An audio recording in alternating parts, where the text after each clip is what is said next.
Welcome to Eye for Drawing. I'm Vicky Re. Oftentimes, though, people have taken drawing lessons that are frustrating, time-consuming, so I've worked out a process that jump-starts you into drawing, and you draw well after a very short period of time.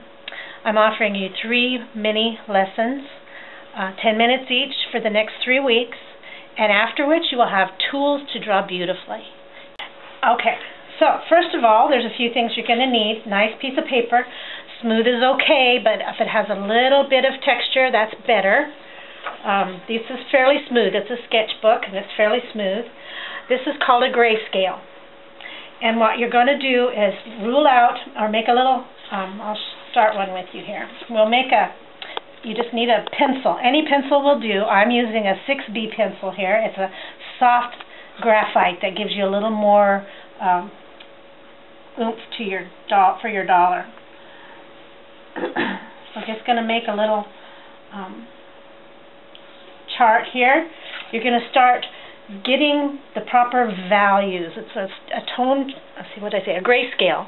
We're going to call it a value scale because the lower the value, let's see, I'll go here. The lower the value, the more graphite you're going to add to your little chart here. And the higher the value, the less graphite. At this point, there is no graphite.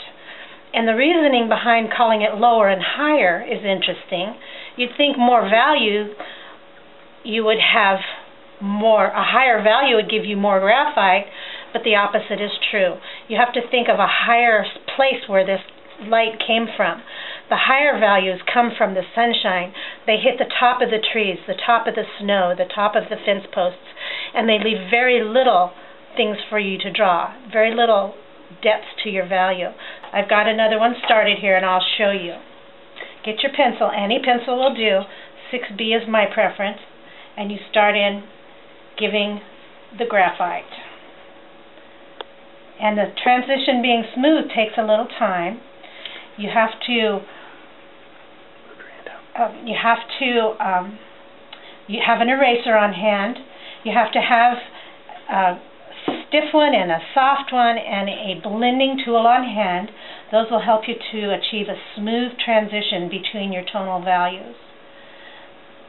More graphite, lower value. I'm going to dig in. Add a little more for a smooth transition. And I'll tell you a little trick when we get close to the end of our exercise here. Working your way out, mid-tones, get some of those middle values. Tone is a word that works as well, although I appreciate the word value more because it can give you a consistency in vocabulary among artists, fellow artists. And I've gotten lower values and some mid-tones. We're going to transition, keep going, transition. My pressure of my hand is less now. I want to put in less graphite, less pressure, a little fewer strokes, a little less pressure. I'm trying to transition off into the super light value, super high value. I'm going to still have to work on this a little bit because I can see my transitions aren't very smooth. I will take the blending stick. Let's see what that helps us with. This way a little bit. Okay, good. Here we go. And you'll see the blending stick is pushing the graphite into the texture of the paper. That's why a little bit of texture is desirable. Smooth papers give you more detail, which we'll talk about in another lesson. This lesson is simple. The transitions are a little more difficult. Don't feel pressure if it's difficult for you. Everything takes practice, like a musical instrument. Practice, practice, practice. And I think this is a fairly smooth transition. I've got a little too much here. A gummy eraser will pick up. You can blot the graphite and it will pick up some of that graphite. If I needed to, I could take the stiff eraser and rub it out. There's a little more coming out here. That's a fairly smooth transition, and you can take your time and work on it for yourself until you feel like your transitions are smooth, very smooth. Now, what we're going to do with this grayscale is pick out different values for copying a drawing. The first exercise using your value is going to be a ball. I just drew this one, and I will show you another one as we progress here. There's no line. You're not going to use line. This is just these values bumping into each other. If this value were to bump into this value, you would have a line. You're not creating it with a line. The values create the line. Bumping high value up against low value creates a line, an image of a line. And here's another very low value that I've accomplished by using a little bit of pure black ink. It absorbs into the graphite, giving you the deepest value. I also use the ink on the grayscale, the value scale, at this very end to give me my lowest value possible. So, having this tool, you too can create this ball. I started drawing by drawing the rectangle. That was my only lines allowable. Let's begin that exercise.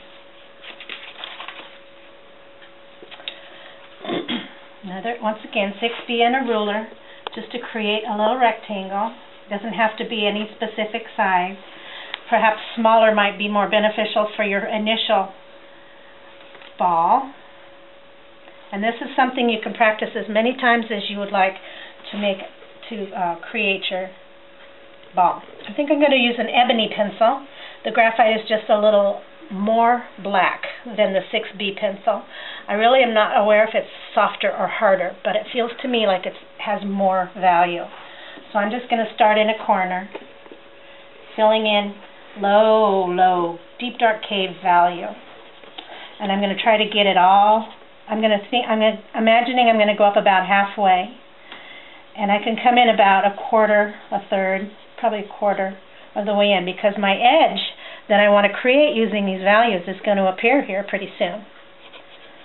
And this is just an exercise, so we don't have to be careful about making different strokes be perfect. We're just filling in, creating low value. And a blending pencil will come in handy in a little while. It might appear that I'm kind of making a line, but it really isn't what I'm attempting to do. I'm trying to bump up to the edge of the ball that does exist here. You just don't see it yet.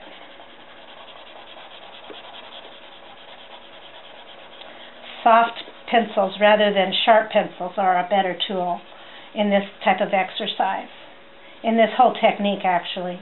You can draw a whole portrait by only sharpening your pencil once or twice. Soft graphite, blending and smoothing and getting richer and richer and deeper and darker. We're going to bump up to the edge of the ball again here. We can see it forming. It doesn't have to be perfectly round at this point. And then for our other edge of the ball, we're going to give it a medium tone.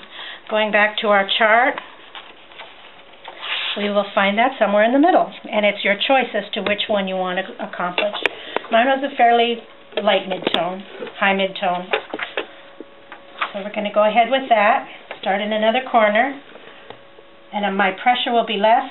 Less graphite is my goal.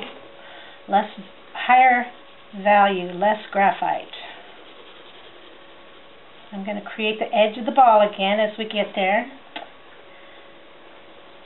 A sculptor oftentimes says, people ask a sculptor, how do you accomplish what you do? And he says, I take away everything that is not the object.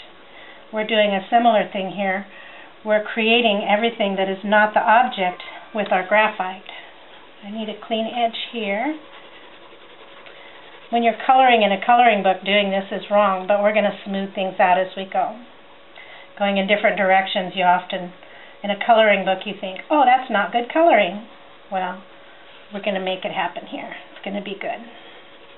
So generally, we have the edges of our ball. It's not very round. I can accomplish that a little more as we go. We have two values, a very low value and a mid value. We have a very high value in our ball, but he's not very three-dimensional yet. So we're going to create 3 dimensions. I like to refer back to my exercise that I did here for you, and I think I will start using this darker value in the shape of a moon. You can see it has a shape. Even this lower value down here in the shadow has kind of a half of an oval shape, with the edge of the ball being the defining line. So first off, to start, I think we will make a moon shape low value. At the edge of the ball, we have to decide where our highlights are coming from, where the sun is shining. Here in this one, the highest value is coming from the sunshine, and it's landing on our little ball right here. So we're going to leave that alone. The white paper creates our highest value in this exercise. So where are we going to put our moon? Straighten this a little bit. We're going to have it the same today. We're going to do a little bit of a low value moon shape right in here. So get your soft smashy pencil and start filling in this low value. It's going to get pretty low. And we're going to transition it out into midtones all around, even clear down to the bottom, midtones. We can bring our midtones around through most of the ball. Remember, our sunshine, our highest value, is going to be a circle right on top. So our edges aren't, they're going to kind of disappear a little bit here, but we're going to bring them back as we go. Midtones all around. Very light midtones, actually, high midtones, high mid values. A blending pencil will get us a little bit of smoothness involved, and also deepen the values around our low value moon a little bit. This is also good to smooth out your background. You can get a little more graphite in it later as finishing touches come along. You're also picking up graphite when you do that. If you see here, I can use what's on a paper blending stick by picking up the graphite on the paper. So I'm going to go around and soften all the edges of our ball, blending and smoothing. And this is a very quick lesson. You're practicing, you can be a little more careful, take a little more time. And another tool being the eraser. This one would pick it up, but since I really want an edge, I'm going to use a more stiff eraser. Find a clean edge. You can clean it on your paper if need be. And I'm going to clean up some of my edges on the ball because I kind of lost them while I was working on the midtones. And it helps build our ball a little more.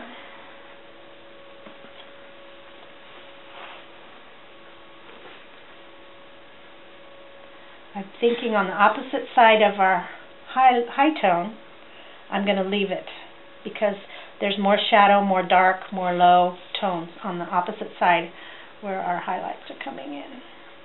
Might clean up my center a little bit. That's the one bad thing about the stiff erasers. They have a tendency to make crumbs. Back to our ebony pencil. I think I will clean up edges around my background a little bit and darken it in so that it cleans it and it pushes it back into our visual field. The picture plane, our visual field, is going to need to be a little more accurate than all those textures and scratches. We're going to clean it up a little bit.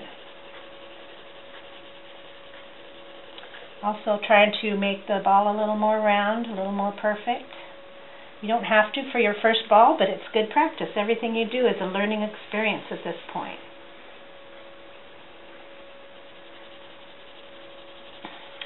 And oftentimes the strokes that you use help depict what it is that you're making. A tabletop is always side to side. Human faces are curving type strokes. You'll see the difference as we go along, and you'll see that with different lessons. Okay, the ball isn't quite round enough yet. I'll refer back to my picture and see what happens. Okay, I'm not smooth enough. I can see that. I need to smooth all the midtones around. I can enlarge my low tones a little bit towards the outside of the ball. I have a reflected light at the bottom here I want to remember to leave. So let's do that. Let's get in with the ebony pencil and make our moon-shaped values right here a little larger.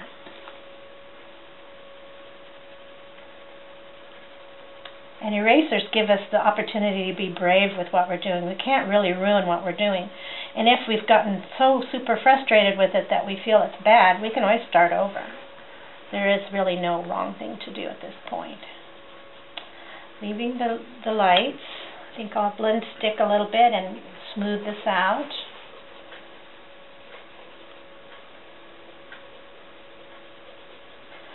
Create a little more mid-tone on the top of our shape.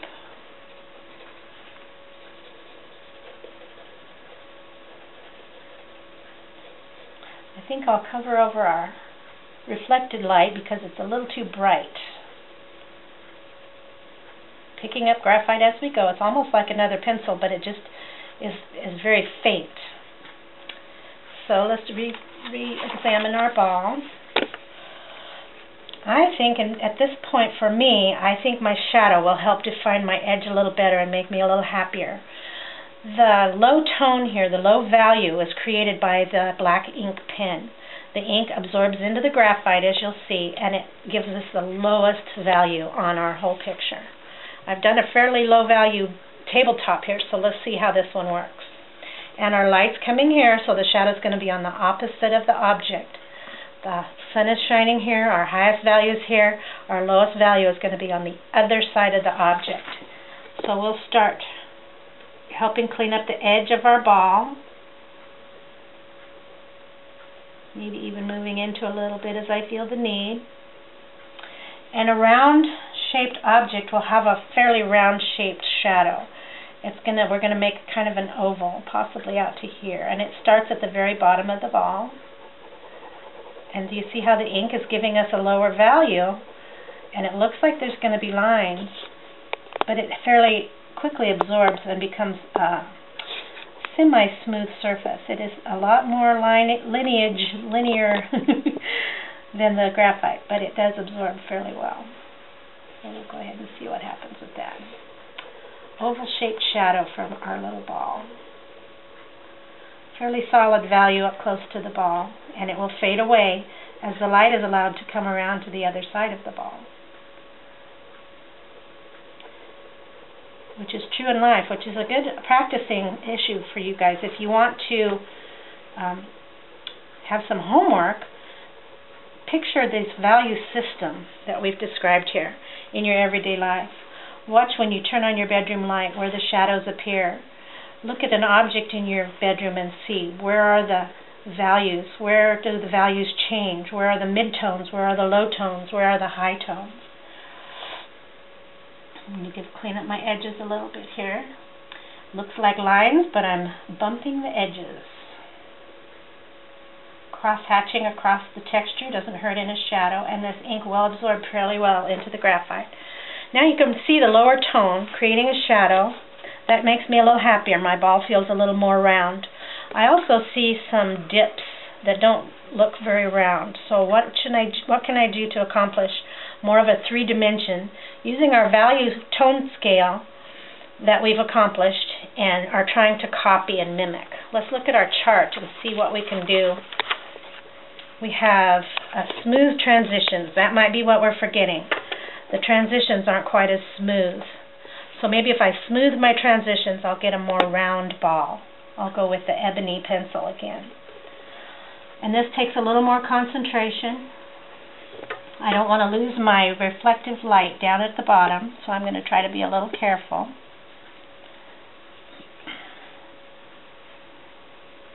This edge will be a little dark right there, and maybe our ball could even be the dark point up here. Smoother transitions. Let's see. A little more mid-tones to give the transitions a little more power. Yes, it's getting rounder. I'm getting happier with it. I'm not sure I like that darker top of the ball, though.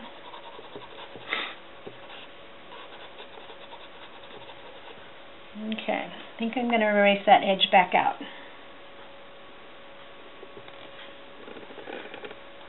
And if you're practicing this, stop and look at it every once in a while.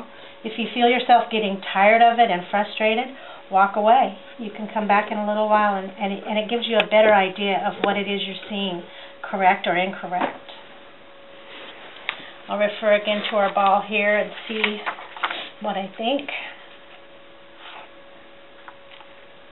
I may have made my lower value a little large. I think I'm going to erase some of it out. Make a little rounder appearance here. This is kind kind of a difficult exercise, but it's one that's super rewarding, and it also gives you valuable tools, because when you're going to do a human face, it's all 3 dimensions and rounds and curves. And the softer transitions, you'll notice, are what makes things look more smooth, like a human face would look. Okay, I'm going to lighten the lower value a little bit right in that edge. Okay, back with the ebony. Give it a little bit back in, but not all the whole thing.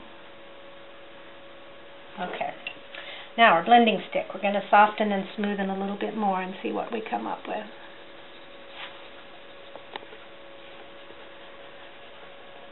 That might be something. Bring our midtones up a little bit on this side.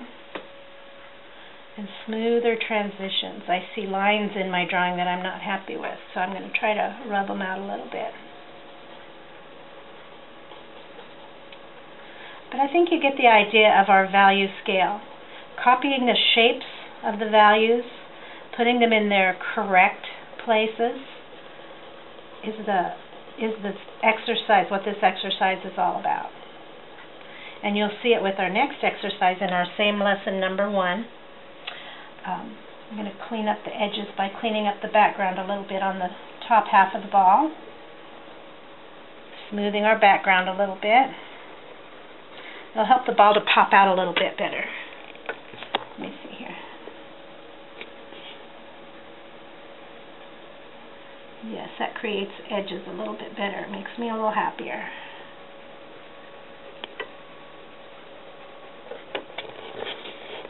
Smoothing the whole background.